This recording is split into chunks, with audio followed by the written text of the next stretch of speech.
Hey guys, and welcome to episode 2 of Cozy Spooky Readings. I have a few more stories picked out today, so let's just jump into it. 1, 2, buckle my shoe. Mommy, are you going to work? Come home soon, okay? My 5-year-old daughter smiled at me as I put on my shoes to head to work.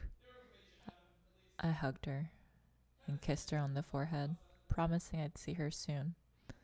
If I didn't have to pay the bills, I'd have loved to stay at home with her.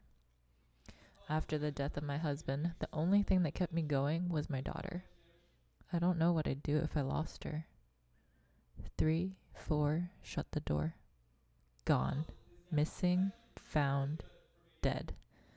I couldn't believe it. I didn't want to believe it when the police came knocking on my door, breaking the tragic news to me. I slammed the door shut, denying the truth. She couldn't be dead. She was so young. Too young. Still so full of life. How sick in the head could you be to murder a child? 5, 6, pick up sticks, sharpen sticks. I sharpened them myself, one by one, making sure each stick is perfectly pointed. They didn't seem to appreciate it as much as I did, though, screaming and begging as sticks pierced through their skin and flesh, a bloody mess. It wasn't enough to kill them. I made sure of that. After all, I needed them alive for the next part. 7, 8, lay them straight. I laid them all in a row on a pile of sticks, all 5 of them. They seemed terrified, knowing what's coming next. I poured gasoline on them and threw a lit matchstick. The fire caught onto them quickly. Screams of agony echoed through the air as their bodies writhed in pain. They begged for mercy, their bodies burning to ashes. It reeked of burnt flesh, yet it smelt like sweet revenge to me. They deserved it, those cultist fuckers. They never showed any mercy when they did the same thing to my husband and daughter, nor to any of those women in my neighborhood that they kidnapped. All for the sake of their twisted cult rituals. Guess they aren't so happy now that the sacrifice is them, huh? I know there are more of them out there. I can't let them ruin someone else's family like they ruined mine. 9, 10. Begin again. If you're a part of my Twitch family, I thought this was a very fitting story because of our little inside joke, family joke. My daughter takes my pain. I was pregnant with Sarah when I first prayed that she'd take away my pain. I was sick of all the beatings, the cursing, the tormenting. My husband was not a nice man. Knowing that I'd soon be a mother was the wake-up call that I needed. I left that night, packed my bags while he was out, bought a bus ticket, and disappeared. I prayed to God for Sarah that she would take away my pain, that the beginning of her life would also mark a re-beginning of mine. What I didn't expect was for God to take my request quite so literally. It was only when she was just over a year old that I figured it out. Sarah was sitting in her high chair, watching Mommy cook. I was cutting up vegetables for our dinner when the knife slipped, slicing open the tip of my finger. I swore, rushing to grab a kitchen towel when suddenly the pain vanished. I stared at my finger as the wound sealed, leaving a perfect little white scar. Suddenly, Sarah screamed. I ran over to her and watched in horror as blood started to spill from a slice that slowly drew across her little finger. From that day onward, my safety was no longer my own, but Sarah's too. She took my pain, and we shared the same scars. One on the tip of our finger, one on our knee, one on the other side of our chin, and one on the left side of our foot. All my scars were now hers, except for one. I was called to her kindergarten almost a year ago. Sarah had injured herself on the playground, and they'd taken her to the emergency room. I wasn't to worry, they told me. It was a simple gash, but it probably needed a few stitches.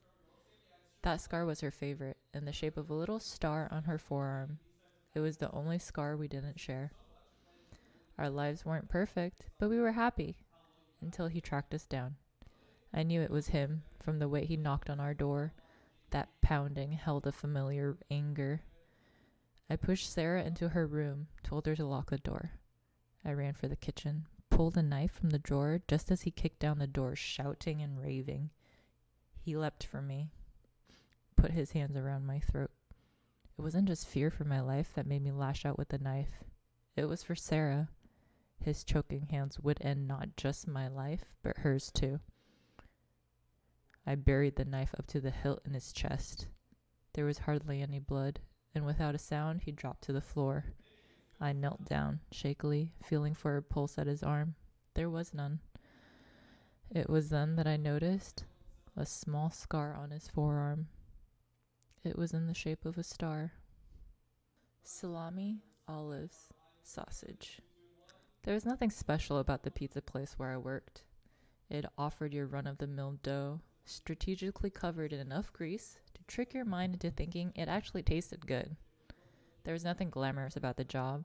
It didn't get to make great discoveries or save lives, but it was a job that paid the bills. Bills. My rent was due tomorrow. My gut clenched, reminding me of my account balance. My tips tonight would determine if I would be paying it on time or not. I barely heard the screen chime as an online order came in. One small pizza with salami, olives, and sausages. Simple enough, I thought. I created the artery-killing monster and gave it to the delivery driver, Carl. He glanced down at the address and scoffed. 19 South Street?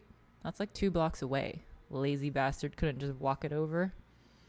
Hey, delivery gives better tips. Remember you owe me half, I said, and he wondered if the desperation came through in my voice. Carl turned and waved a hand in the air, like a child waving off a nagging mother, trying to remind her son to wash behind his ears. He hadn't gone 10 minutes before he was back, pizza box still in his hand. Lazy bastard didn't even answer the door. I tried calling. No answer. Want to split it? I eyed the pizza. As sick as I was of it, I had barely eaten today.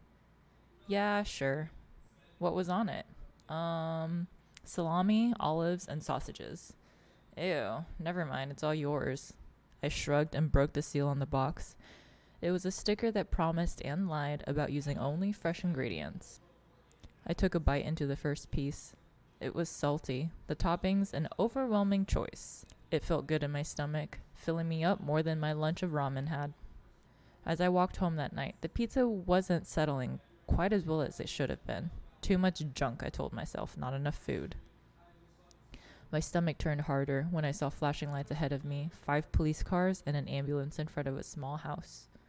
My walking slowed as I got closer. A group of people had gathered around the police tape, warded off by the force field of yellow and black lines. I walked to the nearest group of people and motioned towards the house with a nod of my head. An old lady near me sighed. Boyfriend held his girlfriend hostage inside, snapped, and killed her when she tried to escape. God rest her soul. She was just a young thing. I looked back at the crime scene, noticing the house number between a smear of blood. My breath caught in my throat and I struggled not to choke. My eyes watered. 19 South Street. The same house that ordered the pizza. Salami, olives, sausage. Chewing the fat. You're alone, naked, shivering, trying to keep down your gorge, alive. Not entirely, the door snarls, opening, bang against the concrete wall, echoes chattering hysterically. His eyes lock with yours, entering the room, glaring as hungrily at your diminished frame as they had when they'd first lit upon you. A week ago? He'd taken you as suddenly as lightning bolt, and just as suddenly, pound by pound, he stripped you of yourself. He took both legs below the knee, then your left arm below the elbow. Over what has felt like an eternity, he's carved you, moving up each limb to your trunk, perversely ignoring your right arm and wristwatch. That LCD screen is your anchor to reality.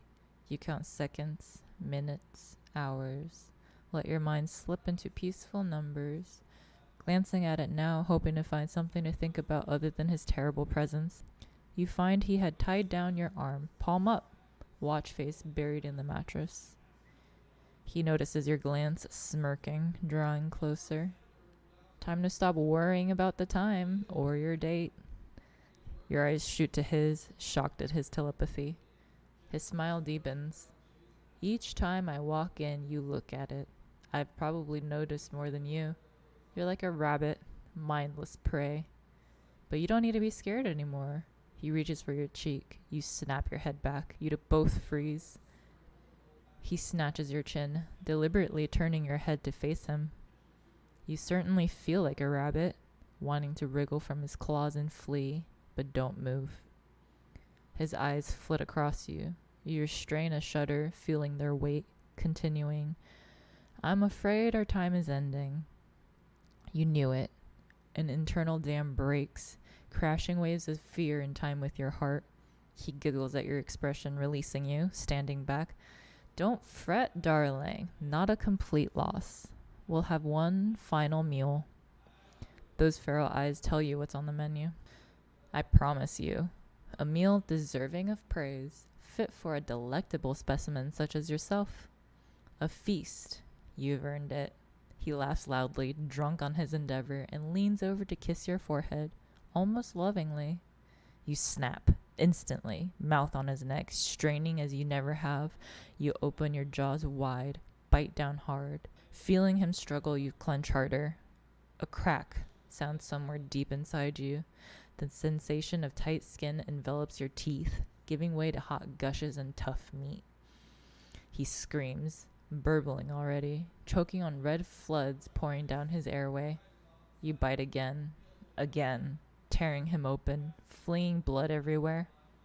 He staggers back, sinking, and slumps against the wall, eyes never leaving yours, jaw aching, sucking in lungfuls of air around pools of blood and gristle. You watch the light fade from his eyes. You begin chewing, feeling flesh grind down, tasting pennies. You see him still, and you swallow. You're alone, naked, shivering, trying to keep down your gorge, alive. Thank you for hanging out for episode 2 of Cozy Spooky Readings. Hope you enjoyed. Please like, comment, and subscribe, and I'll see you next time.